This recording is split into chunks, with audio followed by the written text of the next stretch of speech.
Hi everybody! Today I'm going to show you a video on how to get the most out of your iPhone for editing photos.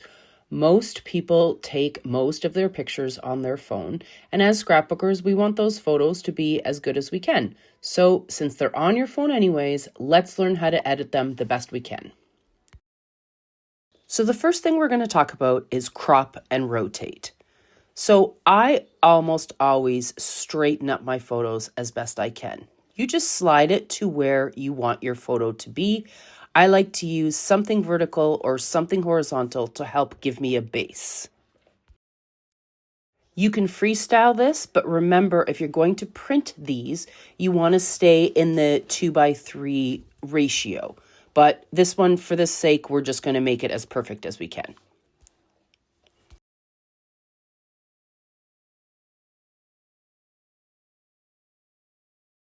When it comes to lighting and shadows and things like that, the auto button is always a good place to start. Let's talk about the individual sliders. Exposure takes every single pixel and makes it brighter or darker depending on where you slide.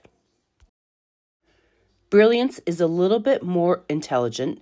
It lightens or darkens the lightest and darkest areas, rather than every single one and rather than the ones in the middle. Highlights adjust the brightest pixels on the page. And shadows adjust the darkest pixels in the pic. I use shadows a lot because of the black dogs. I'm always trying to lighten up their faces. Contrast adjusts the difference between light and dark. So if you want high contrast, which is the negative numbers, it makes a big difference between the light and dark spots. If you want low contrast, which is the negative numbers, it has less of a difference.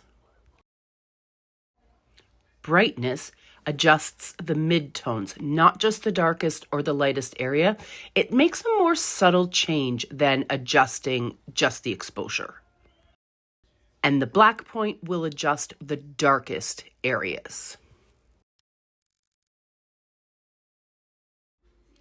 The saturation adjusts all colors evenly, so it makes them really bright or takes them away completely.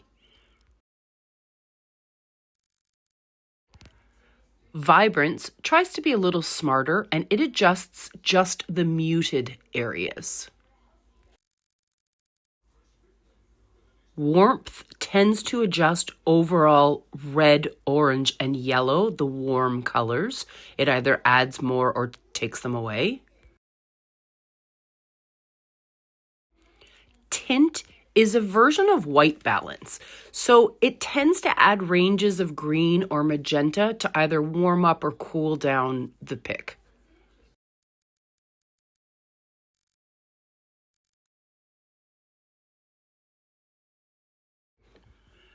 Sharpness really adjusts the edges and fine details of a picture. If you look around the people's faces, as I adjust the sharpness, you can see them get clearer but also noisier. Sharpness goes with noise reduction. Noise reduction gets rid of that digital noise in your photo, but the more you adjust one, the more the other will become distorted and vice versa. So use these ones sparingly. Vignette is a style choice. It either adds darkness or brightness to the corner of a photo to help draw your eye in.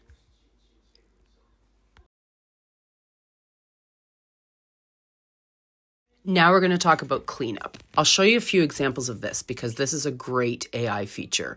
Take a look at this cleaning cart in the background. It's fine, but it's a little unsightly. So if we hit cleanup and then highlight the cleaning cart, Apple will do its AI magic and remove it. Is it perfect? Absolutely not. Is it better? Yes. So I'm going to take it a next step further and get rid of these lights in the ceiling. I find them a little bit distracting. Now that I look at the photo again, I don't actually love the crop. So I'm going to go back to my crop function and crop it. Now that I've taken some of the distractions, you can see how the people are a little bit more vertical in this version. So here's our original. It's just a snapshot. But with about 30 seconds of editing, it's now a half-decent photo that will look much better in your scrapbooks. Okay, this is a silly example of cleanup, but I wanted to show you how effective it really can be sometimes. Let's say we didn't want this guy in our photo. We tell Apple to clean it up, and as long as the background's nice and clear, it does a pretty good job of removing. So here's another start to finish example. This is a really simple photo I took on my phone. So I'm going to turn it the right way. I'm going to hit auto, and I'm not quite happy with the auto results. So then I'm going to go in and fine tune it. And for me with the dogs, it's almost always shadow because I want to be able to see their faces. So all I did was adjust the shadow and the brightness, messed with the color a little bit. And just to be fancy dancy, I'm going to use the cleanup tool to get rid of some of these sticks. Now, I'm not going to go too much into depth about how Apple's portrait mode works when you're taking pictures, but Apple's camera does have a portrait feature which helps you to bring the things in the foreground in focus and the things in the background blurry. It's called depth of field. And when you take photos in portrait mode, you can adjust the depth of field when you're adjusting your photo. So watch the background of this photo as I slide the depth of field adjuster. See how blurry it got? So now I'm going to do all of my regular adjustments. I'm going to fix the color. I'm going to see if I can get rid of this shoe because it's kind of bugging me. When you do the cleanup, it actually suggests some things. See how it suggested the baby in the background? So there you go. These edits should help you get better photos into your scrapbooks. If you have any questions, just leave a comment down below.